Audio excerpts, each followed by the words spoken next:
Hello dear students, myself CMA Padmaja Buzruk. I will discuss cash flow statement. Go to study note number 3.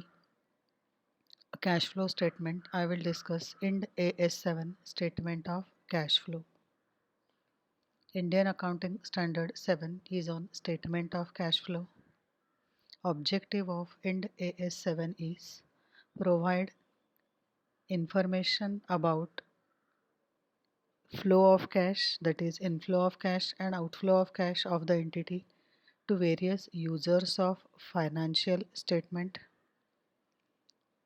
so that they will come to know the timing and certainty of generation of cash and cash equivalent.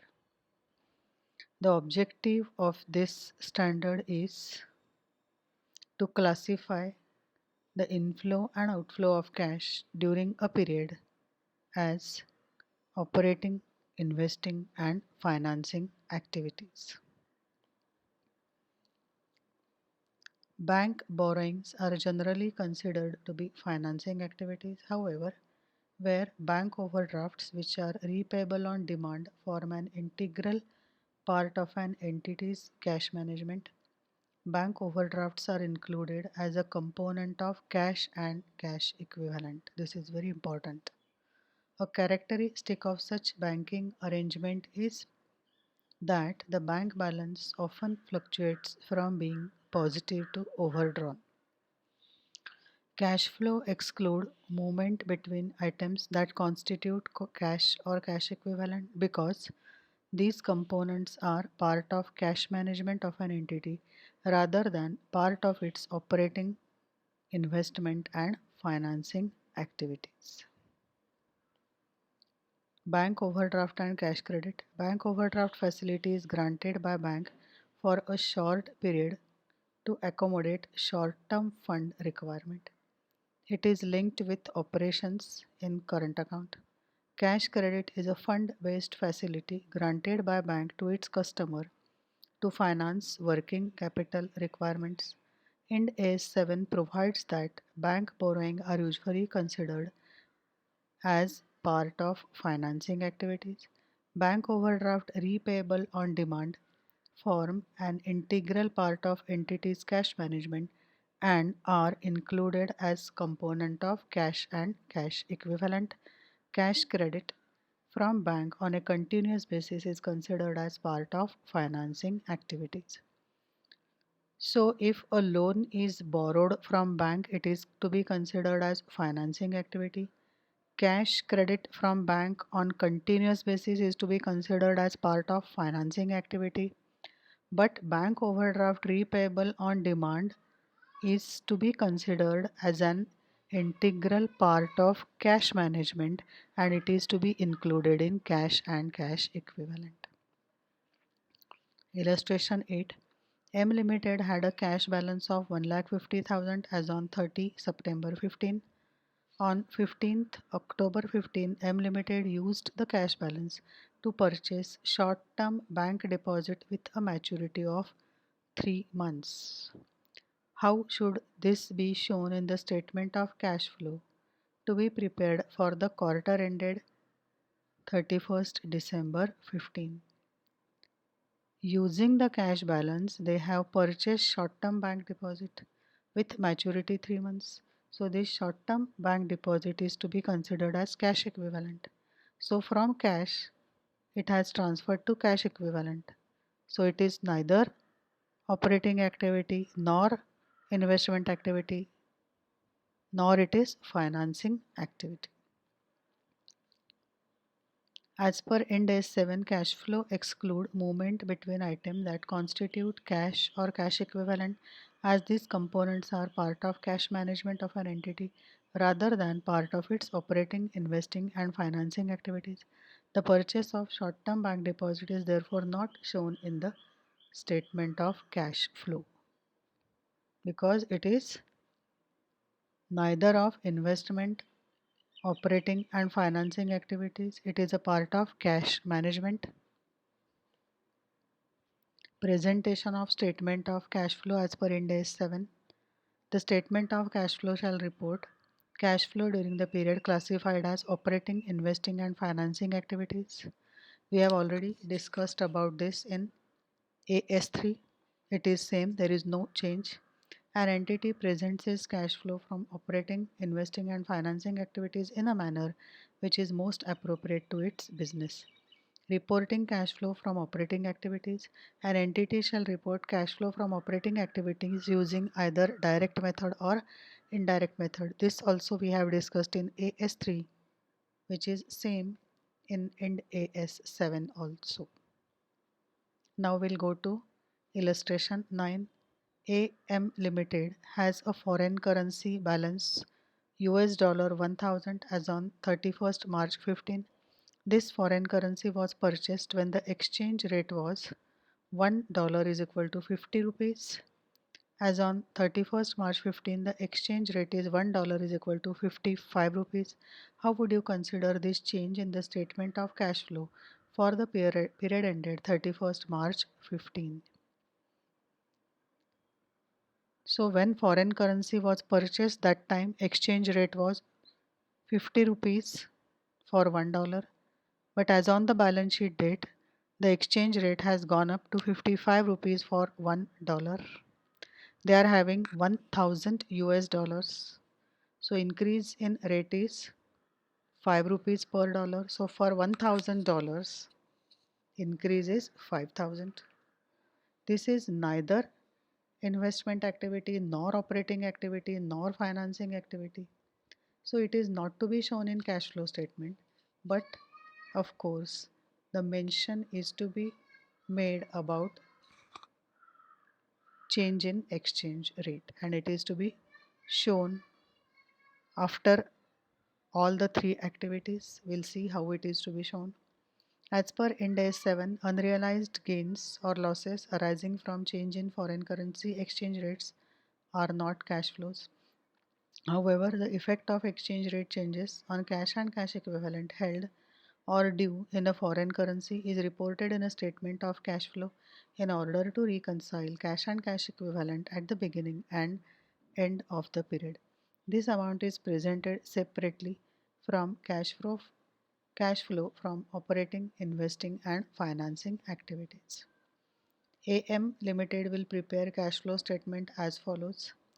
Net cash flow from operating activities. A. Net cash flow from investing activities. B. Net cash flow from financing activities. C. Add A plus A, B and C, that is A plus B plus C, is increase in cash and cash equivalent during the period, which is D.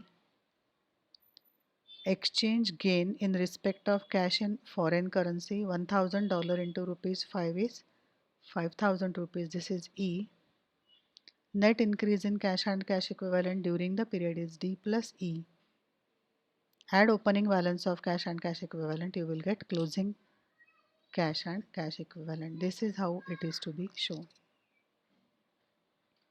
in cash flow statement. It is neither to be included in operating nor it is to be included in investing and financing activities.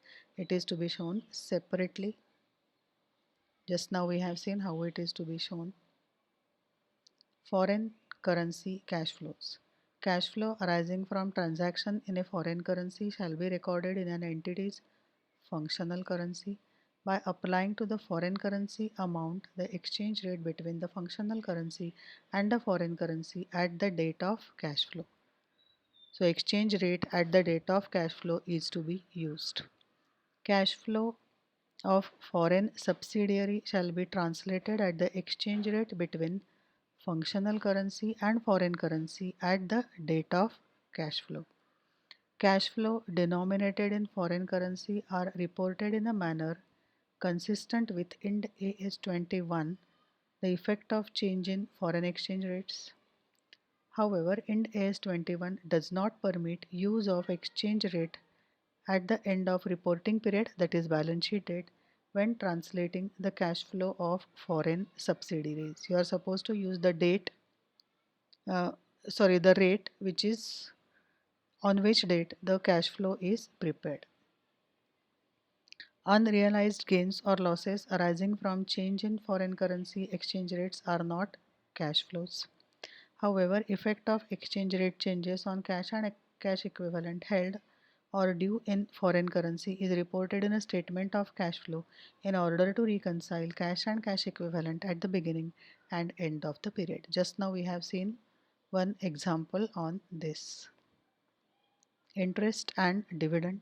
Cash flow from interest and dividend received and paid shall be disclosed separately.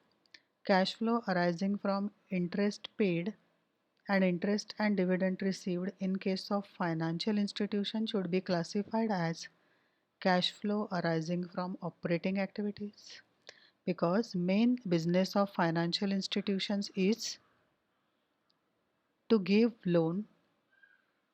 In case of other entities, cash flow arising from interest paid should be classified as cash flow from financing activities, while interest and dividend received should be classified as cash flow from investing activities.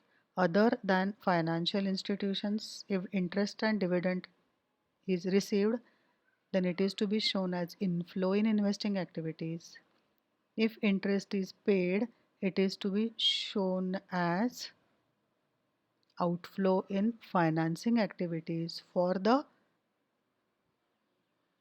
organizations other than financial institutions. Dividend paid should be classified as cash flow from financing activity. So whether it is financial institution or not, dividend paid is to be always classified as financing activity because dividend is paid on share capital. Classification of interest and dividend paid or received, financial institutions and others. Interest received on loans and advances. Financial institutions will consider it as operating activities. Other institution will consider it as investment activities. Dividend received, financial institutions will consider it as operating activities. Others will consider it as investing activities. Interest paid, financial institutions will consider it as operating activities. Interest paid on borrowings. Whereas others will consider it as financing activities. Dividend paid will be considered as financing activities, whether it is financial institution or others. Tax on income. Cash flow arising from tax on income shall be separately disclosed and shall be classified as cash flow from operating activities unless they can be specifically identified with financing and investment activities. If nothing is mentioned about tax on income, then this tax on income is to be shown as outflow from operating activities. If specifically if it is mentioned that this tax is on income from financing or investment activities, then it is to be deducted from financing or investment activities. Otherwise, it is to be considered as outflow of operating activities only. Changes in ownership interest in subsidiaries and other businesses. The aggregate cash flow arising from obtaining or losing control of subsidiaries or other businesses shall be presented separately and classified as investing activities. An entity shall disclose in aggregate in respect of both obtaining and losing control of subsidiaries or other businesses during the period each of the following: the total consideration paid or received, the portion of consideration consisting of cash and cash equivalent, the amount of cash and cash equivalent in the subsidiaries or other businesses over which control is obtained or lost, the amount of assets and liabilities other than cash and cash equivalent in the subsidiaries. So it is to be disclosed in respect of each and every subsidiary for obtaining the control or losing the control. Illustration 10. B Limited is parent company of C Limited. That means B Limited is holding company, C Limited is subsidiary company. And it holds 75% of voting power of C Limited. If a company is having more than 50% of share capital of another company, then the company which has purchased more than 50% of share capital is known as holding company and whose shares it has purchased is known as subsidiary company. Now B Limited is holding company, C Limited is subsidiary company. B Limited holds 75% of share capital of C Limited. During the year ended 31st March 15, B Limited sold 15% of stake in C Limited. That means it sold 15% of whatever it was having in C Limited, thereby reducing its holding in C Limited to 60%. 75 minus 15 is 60%. How will the proceeds received be classified in cash flow statement of B Limited for the year ended 31st March 15? Now still the relationship of holding and subsidiary exists because it is more than 50%. Would your answer be different if C Limited sold 30% of B, actually it should be B Limited. If B Limited sold 30% stake in C Limited instead of 15%, thereby reducing its holding in C Limited to 45%. So if it sold 30%, then 75 minus 30 is 45%. Now its hold is 45%. Now they are losing interest. There is no relationship of holding and subsidiary company because it is lesser than 50%. We'll see the solution. As per para 42A and 42B of Ind AS 7, change in the cash flow that do not result in loss of control, such as a subsequent purchase or sale by a parent of subsidiary's equity instrument, are accounted for as equity transactions. Accordingly, the resultant cash flow are classified in the same way as other transactions with owners as financing activities. Hence, cash proceeds received from sale of 15% stake in subsidiary C Limited not leading to loss of control shall be classified as financing activity in the statement of cash flow prepared by B Limited for the period ending 31st March 15. So by selling 15%, still they have a relationship of holding and subsidiary company. So it is to be classified as financing activity. As per para 39 of the standard, the aggregate cash flows arising from obtaining or losing control of subsidiaries or other business shall be presented separately and classified as investing activities. Hence, cash proceeds received from sale of 30% stake in subsidiary C Limited leading to loss of control shall be classified as investing activities in the statement of cash flow prepared by B Limited for the year ending 31st March 15. If B Limited sells 30% of stake, then the holding and subsidiary relation comes to an end because the total stake in C Limited after sale is only 45%, which is lesser than 50%. So this is to be classified as investment activities. Now we'll see illustration 11. From the following figures of LK Limited prepare cash flow statement. Equity share capital, opening and closing balances are there. Increase in share capital. So this is differences inflow of cash in financing activities. 10% preference share capital. Opening is more, closing is less. So that means redemption of share capital. It will be shown as outflow in financing activities. Capital reserve, general reserve, profit and loss account, 9% debentures. Again, if you see 9% debentures have been redeemed. Current liabilities, proposed dividend. Opening proposed dividend is 1,20,000. Opening proposed dividend is to be shown as dividend paid during the year as financing activity outflow. Provision for taxation is given, opening as well as closing, unpaid dividend. Now proposed dividend opening is 1,20,000. Unpaid dividend is 16,000. You have to be very careful.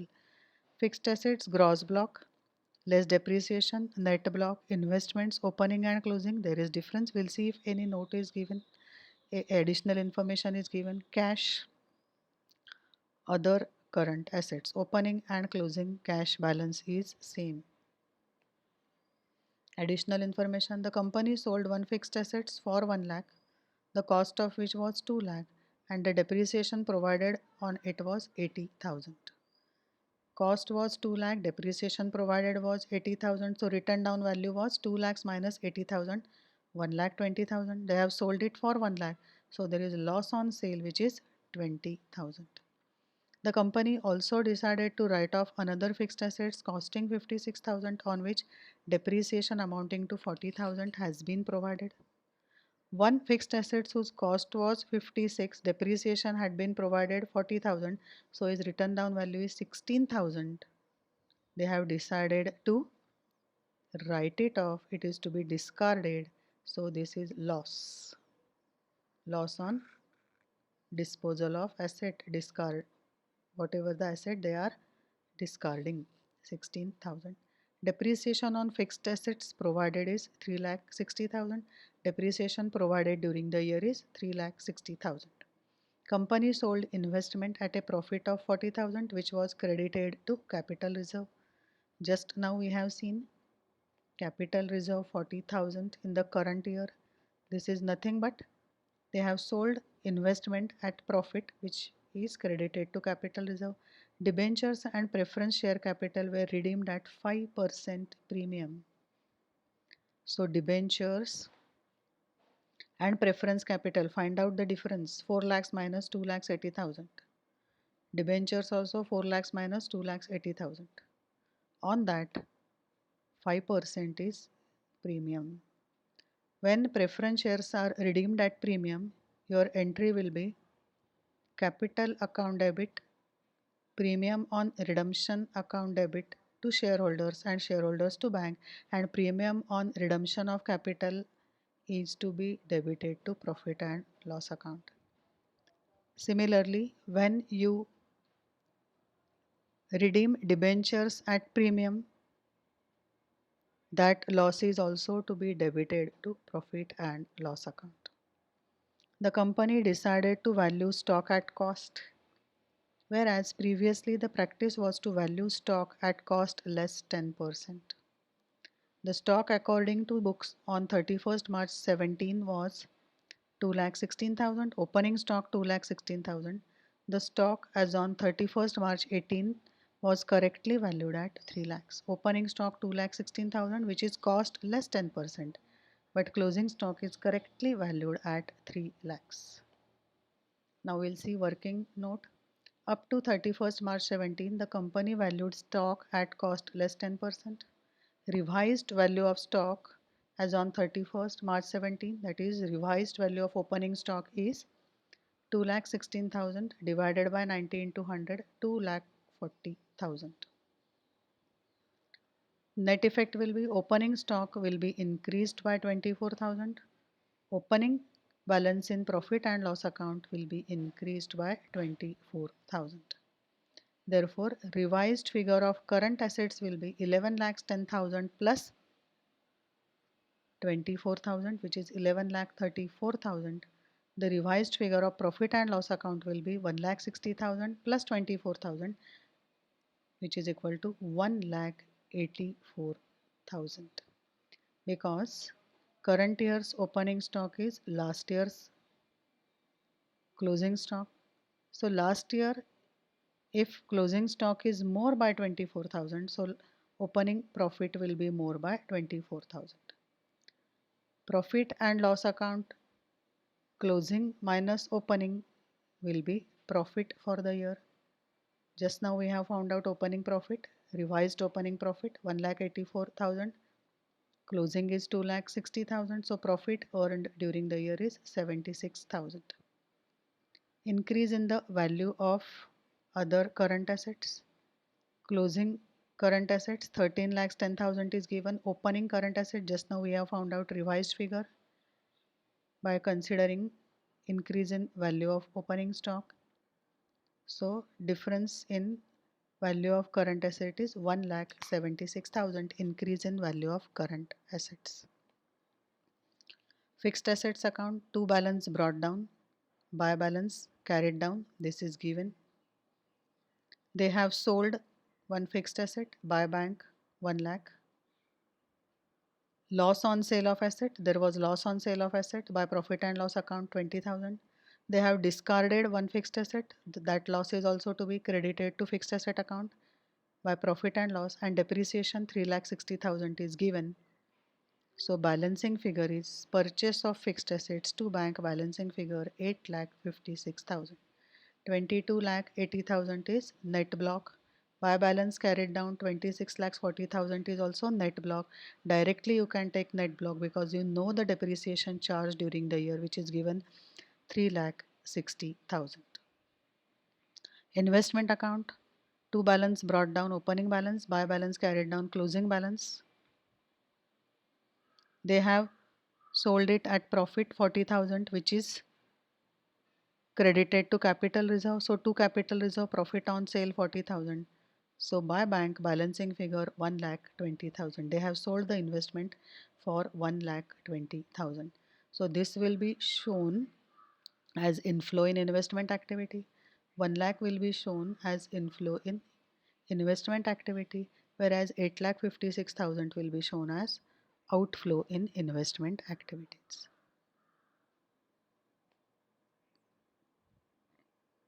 Cash flow from operating activities. Cash flow from operating activities for that net profit. Just now we have seen working note 76,000 is the net profit. Transfer to general reserve, closing minus opening, that is transfer to general reserve. Proposed dividend, closing balance. Provision for taxation, closing balance. Add this. Loss on sale of fixed assets, just now we have seen 20,000. Depreciation 3,60,000. Loss on disposal, that is one fixed asset discarded 16,000. Premium on redemption of preference shares 5% of 1,20,000. Premium on redemption of debentures 5% of 1,20,000. Add all this, you will get cash generated from operation before working capital changes. Increase in other current assets, we have seen note on this. Increase in current assets is to be deducted. This is negative, that's why it is written in bracket. Increase in other current liabilities. Other current liabilities, find out the difference in opening and closing current liabilities. Increase in current liabilities is to be added, so this is positive. Cash generated from operation is 9,52,000. Income tax paid 3,60,000. So 5,92,000. Net cash flow from investing activities. Purchase of fixed assets, we have already discussed. You will get this in fixed asset account. Sale of fixed asset, this also you will get in fixed asset account. Sale of investment, we have prepared investment account. So this is net cash flow from investing activities negative 6,36,000. Cash flow from financing activity, issue of share capital 4 lakhs. Redemption of preference shares including premium. Difference between closing preference capital and opening preference capital, and 6,000 premium, 5% premium. Redemption of debentures, same rule is applicable. So as these are redeemed, it is outflow, so written in negative. Dividend paid, this I have already discussed. Opening proposed dividend minus unpaid dividend. Dividend paid, this is outflow, so shown in negative. So cash flow from financing activities is 44,000. Net increase in cash and cash equivalent is nil. Cash and cash equivalent at the beginning of the period is 10,000. Cash and cash equivalent at the end of the period is 10,000, because this is net increase decrease is nil. In this particular video, we have seen Ind AS 7 statement of cash flow, presentation of statement of cash flow with illustrations. Thank you.